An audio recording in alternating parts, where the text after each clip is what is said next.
Hey everybody, welcome back. Again, it's Around the Piano and special edition, the essence of music at the NAMM show. And we have another very special guest. I guess his hat's cooler than mine this time.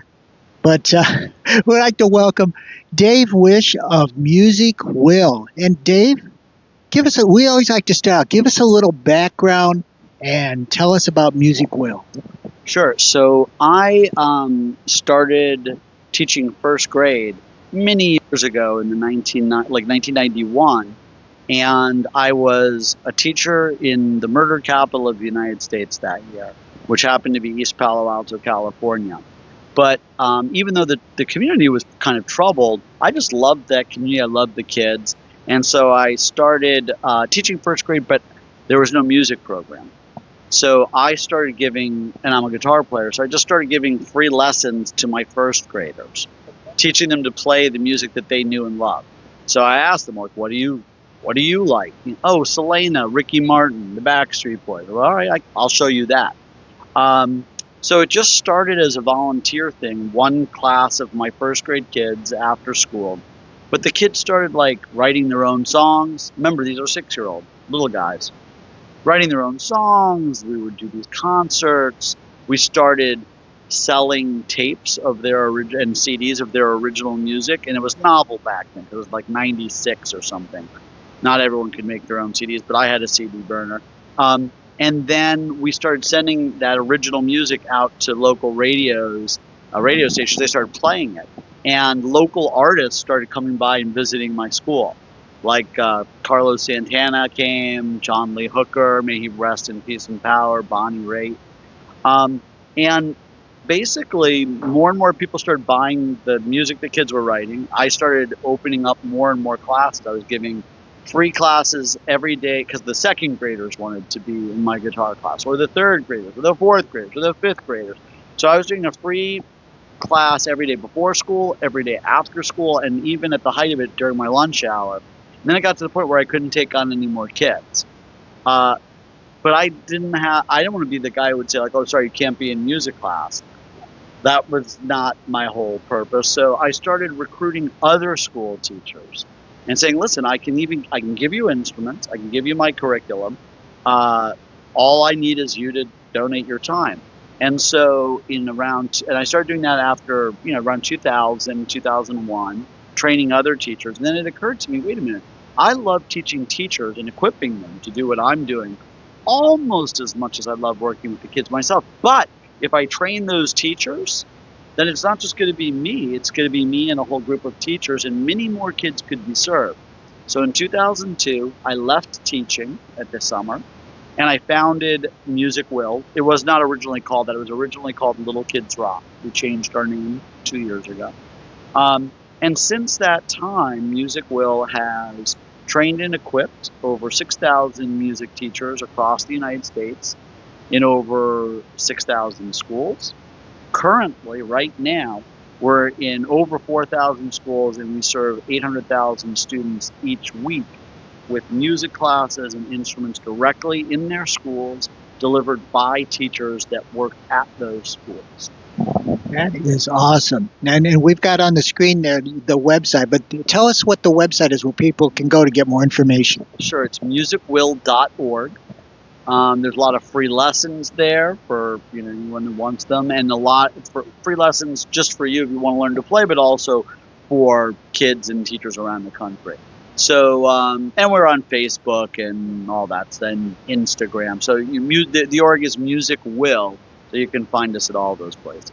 I love the way you said a teacher came up with the name Music Will. Tell us about that. So we had been called Little Kids Rock, and I made up that name, and I liked it. But it turned out to be a limiting name because everybody schools thought we were an elementary music program. And we were, but we also did middle school. We also did high school. So it wasn't really little kids, and it was it's a time waste when you're trying to get into a new district, you're trying to reach more kids. No, it's not just little kids. Same thing with rock. We do student-centered music making. student-driven music making. So if kids are really into rap or they're really into metal or whatever it is, we facilitate it. So rock was also limited. So we have a conference every year, and we had like 600 of our teachers. And I got up and I told them, listen, we need to change our name. There's you guys are reaching high school kids, and we even teach college professors. So we're teaching college professors in 100 colleges and universities around the country to teach their music ed majors to start teaching popular music to their kids. But they don't know how to do that because they were never trained. So we trained the professors, and the professors trained whatever. Long story. So we had a naming contest. We're like, hey, who's got a good name for music for Little Kids Rock? And we got a lot of names, and I didn't really like any of them, if I'm being honest. They were fine, but I didn't love any of them. But after the conference was over, one of our teachers, Warren Graham, kept thinking about it. He's like, what will music do for people? Maybe if I think of that, I'll come up with the name. So he started writing sentences. Music will bring people together who would never talk. Music will heal a broken heart. Music will be there when you're sad. Music will inspire you. Music will make you more creative. And just wrote all these things. And when he looked at it, he realized that every sentence on every line said music will blank, music will blank, music will blank, music will blank. And he wrote me and said, hey, how about the name Music Will? And I was like, yeah, how about that? And so, we work with a lot of well-known artists and we'll, and anybody, kids, teachers, we like to ask people, how would you answer this sentence? Music will what? And you really get to understand a person's heart and the role that music plays in it when you ask them that question. So that's where the name came from. I love that story. That is so awesome. I'm glad we ran into each other. This we're hitting here today by happenstance. We happen to be sitting at the Hilton restaurant having dinner, and we see this guy with the funny hat. And no, it wasn't me, nor was it Drew this time. But it was this guy with this hat, and it says Music Will on it, and it's amazing. We had a great conversation, but if I were to Music Will, I would say music will be important to everybody for their entire life because of and when you are providing that to kids when they're at a young age, there's every chance that they're going to, even if they stop it for a while, they're going to go back to it. They've had that exposure to it. And music makes a huge difference. So I want just tell us the story of the hat. That is a great marketing tool. So I've been coming to the NAMM show for many years, over 20, because we buy and donate huge numbers of instruments, and so this is where you would come. But the first year I came, I knew nothing about NAMM other than, I'd read about it in Guitar Player magazine, but I didn't realize what it was. But someone had told me, hey, you're starting this new charity. You should go to NAMM. They have a foundation. I applied, I got a grant, and then I came to the show. And meanwhile, so I get to the show and I have some flyers, a TV with a VCR, and it tells you how long ago it was. I'm playing videos of our kids in a little booth that they gave us. Well, I'm competing with there's Bootsy Collin, the next booth over, here's Steve Vai, oh my gosh, and blah, blah, blah. And nobody was stopping to talk with me. Now, I'm not shy, but, I don't like to be a stalker. So anyways, at a certain point in the show, some mime or clown came and made a balloon hat and put it on my head. And immediately, everyone would walk by, hey, I like your hat. And I'd be like, oh, I bet you'll like this even more. It just broke the ice. And so I've been doing it ever since. And it works like a charm. Look, that's why we're having you. You noticed me. And, this hat is not as expensive as it looks. Looks like it might be homemade. If I'm honest, yes, a lot of hot glue, a crazy hat off of, from a party supply store, $20 and boom, you get this, a laminating machine and, you're good to go. Like you said, a first grade teacher knows how to do those kind of things. Yes, you know how to get the most out of every nickel, I used to do that too. I remember I had a $500 budget for the whole year.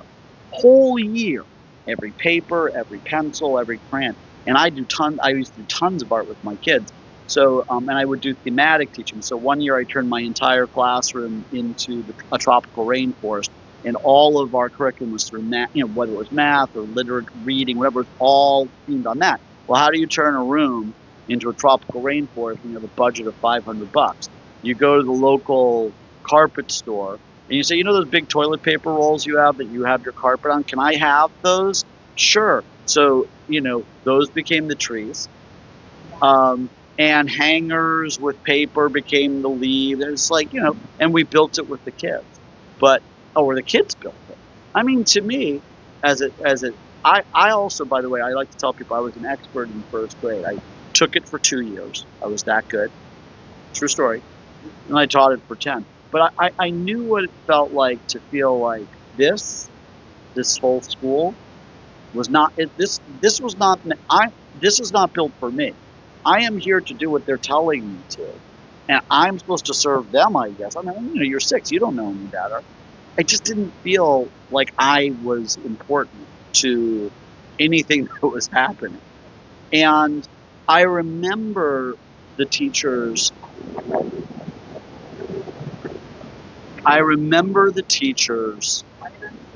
Yeah, exactly. Didn't they get the memo?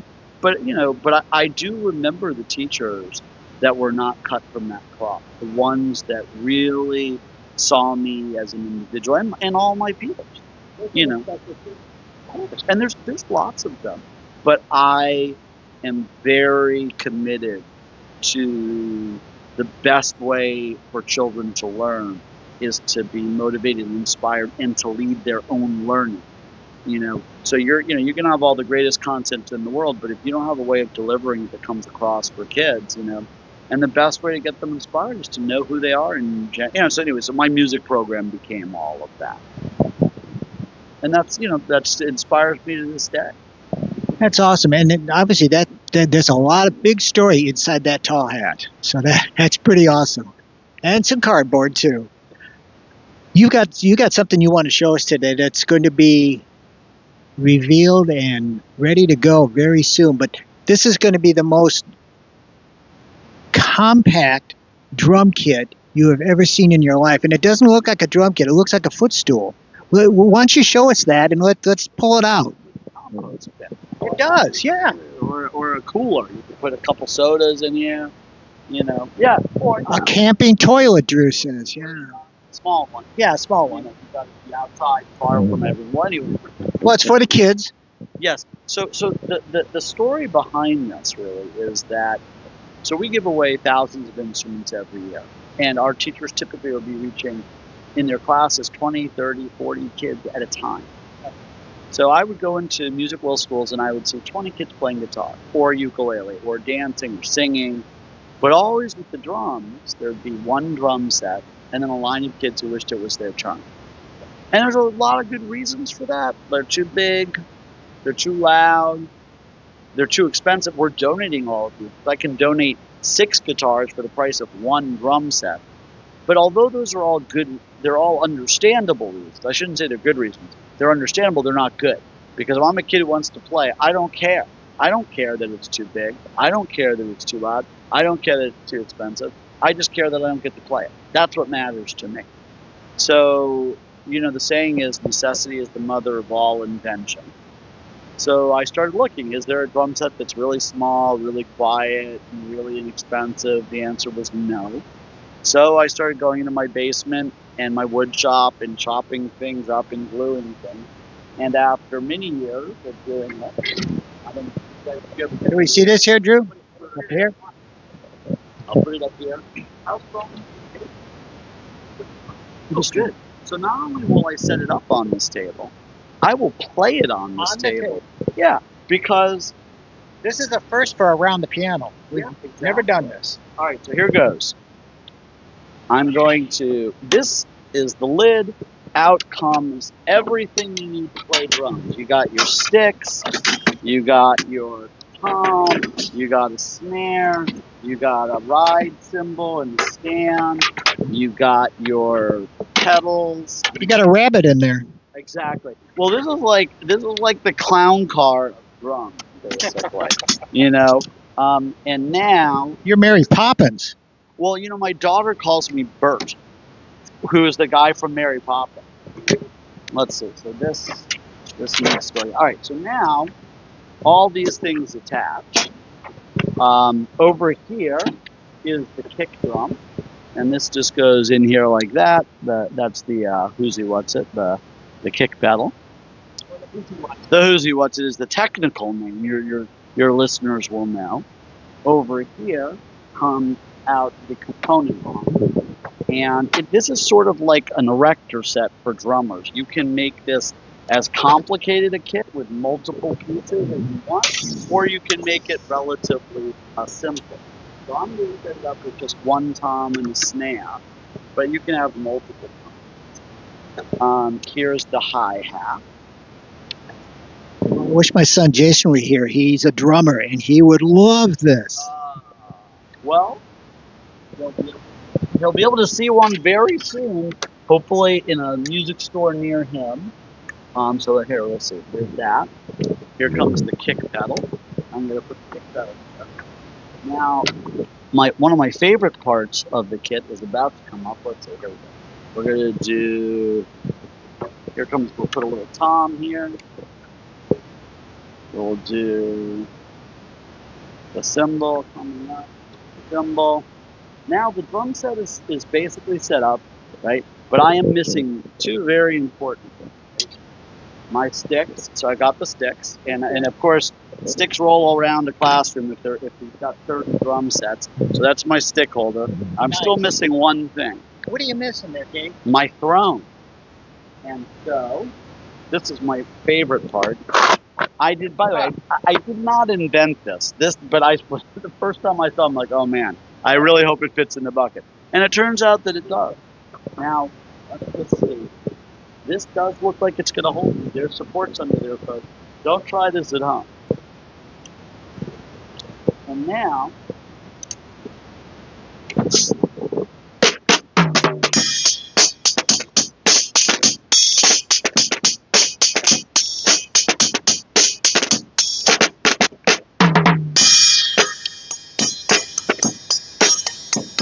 and you can play it super quietly. And actually, you can, I'm playing with sticks, but if you play with like brushes or what they call hot sticks, super quiet. It also comes with mutes that you can just put under here. Here's a little drum pad if you want to practice, even more quietly. But this is, a kid can take this drum set back and forth to school if they live in an apartment where they have to share a bedroom with 2 or 3 siblings, and a lot of our kids do. It fits.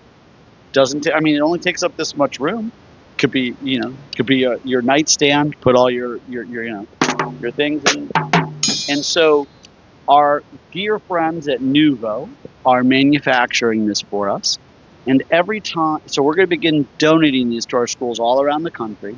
But the best part of the story is that every time one of these gets made, Music Will is going to get a royalty, and that money helps us reach more kids. So this is going to be not only a tool that our kids are going to use, but it's going to be a sustainable revenue source so that, every time 10 of these sell or whatever, we can buy another one and reach another kid. That is so awesome. You could put a little night light here. I don't know how I feel about the lighting stuff.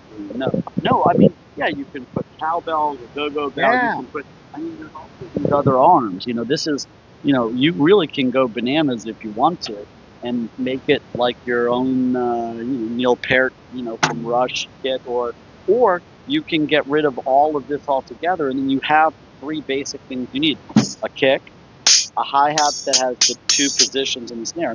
That's that's the heart of any drum set. And when a kid is just beginning, to have to wait for 1 minute, okay, how does it go? So, and pedagogically, it doesn't really make sense to have kids isolated like that. From my perspective, I see this all the time with guitar players. If you've got 20 kids playing guitar, what happens? Are they all playing at the same level? Absolutely not. So what happens is the kids that are more advanced or more that have put in more time, they play more solidly. What does that do? The kids that are emerging copy them, and they're like, oh, I messed. Okay, I'm doing this, and they're teaching each other with no words, just by the doing of it. That's a big part of our method. Now, when you're playing the drums, you're a soloist. Oh, and if you mess up, everybody knows. But this changes that equation mightily, and I've seen it even with 20 or 30 prototypes. You have maybe one kid who's a little bit of a stronger drummer on a full kit, and all the other kids are like, and then they like that, and then they don't have to, it's not a train wreck the way it would be if they're the only drummer. So the guitar players have the benefit of playing safety in numbers, the ukulele players, the keyboard, the singers, the dancers, and now the drummers can. That is excellent. You know what? Now, to complete this, I want to hear Wipeout. Wipeout, right? I'm actually more of a guitar player.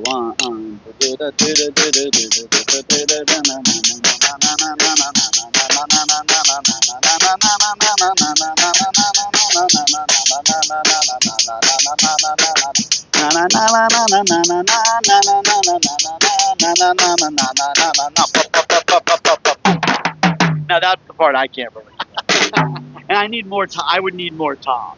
So anyways, but you get the vibe, Yeah, that's awesome. And I think that this is going to, so my personal mission in this life, other than being a good dad and husband and friend, work-wise, is to make it possible for the greatest amount of people to make the greatest amount of music, for the greatest amount of meaning, for the greatest amount of their lives.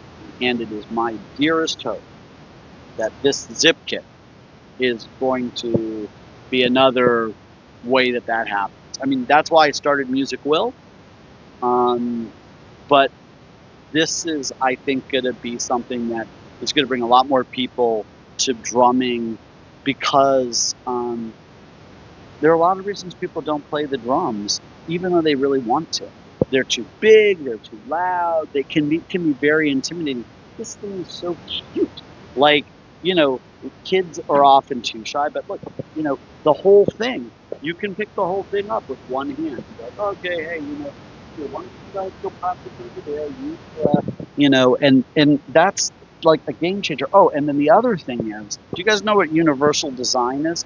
Universal design is a concept where, like, if you're building a house, you think to yourself, everybody's going to use this house. Now, what does that mean? People who are not ambulatory, people who are ambulatory, people who for whom stairs are a problem, people for whom stairs are not a problem. The idea of universal design is like not, oh, we built this house, oh, let's put a ramp for the people that have that problem, let's do this for that. It's like, no, let's build a house. Before we even build it, let's make it so that it's universally accessible. And the idea is it actually becomes better for everybody. So one of the principles of universal design in this is that I learned that right-handed, left-handed drummers, that's an issue for a lot of people, and the setup is really annoying. But look, check this out. And now, right, I could just take all I have to do is take the snare and put it here, and it's a left-handed kit. So I'm obsessed with removing obstacles and barriers between young people and the things that would bring them great happiness. And I want to make the shortest distance between their heart's desire and the achievement of that. One of my favorite sayings is, life is uncertain, so eat your dessert first. And when you're a little kid, if you have a big hope and joy in your heart to, like, you see someone making music and you say, I want to do that. I know what that felt like as a kid. And I also know what lessons that didn't really work for me felt like. I had traditional music lessons. I was dyslexic. I couldn't really read music. So it just didn't work for me. Plus, they were teaching me music that I didn't really know or care for. So, we were doing Old King Wenceslas, and I was listening to, like, the Beatles and Jimi Hendrix and, my parents' music, but I liked it. It wasn't like I was like, oh, I'm cool and this music is not. I was just like, I can't really read all the squiggly notes. I'm not that motivated by old King Wenceslas. I don't even know who he was. And He was an old king. yeah, apparently he was. There's not a song about young King Wenceslas. No, he started old. So yeah, so our whole approach is like, no, like the Who said, give the people what they want, as long as it's not going to hurt anybody. What you are doing is wonderful. I have been so impressed. I have known you less than 24 hours, and I feel like I've known you forever. This is an awesome thing. Well, some people would dispute that, but yeah, we try. Well, I'm gonna close with this because I think that your viewers will appreciate this. It's a little known fact. So, Willy Wonka. You bet. I know it's come as a surprise. I'm a big fan of that film, and the Gene Wilder version. Yeah. I like Johnny Depp, but that should not have been that film. Didn't really dig it that much. But anyways, in that film, there's a point where Veruca Salt is being told about this lickable wallpaper. And he goes, try anything. Lick a strawberry, it tastes like a strawberry. Lick a blueberry, it tastes like a blueberry. Lick a snozberry, it tastes like a snozberry. And Veruca Salt turns to Willy Wonka and says, snozberry? Who ever heard of a snozberry? And then just as she's going to lick the wallpaper, he squeezes her cheeks and says, we are the dreamers.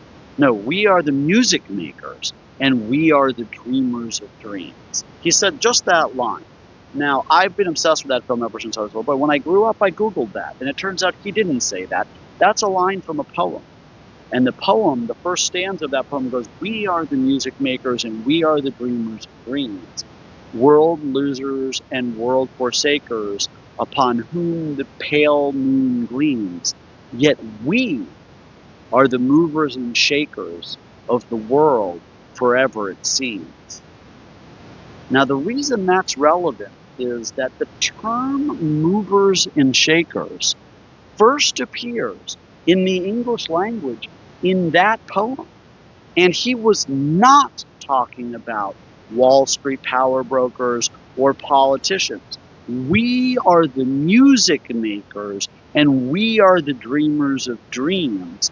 And the whole point of that poem is that it's the artists who are the conscience of society, who are the visionaries of society, who bring society forward in every age and in every era.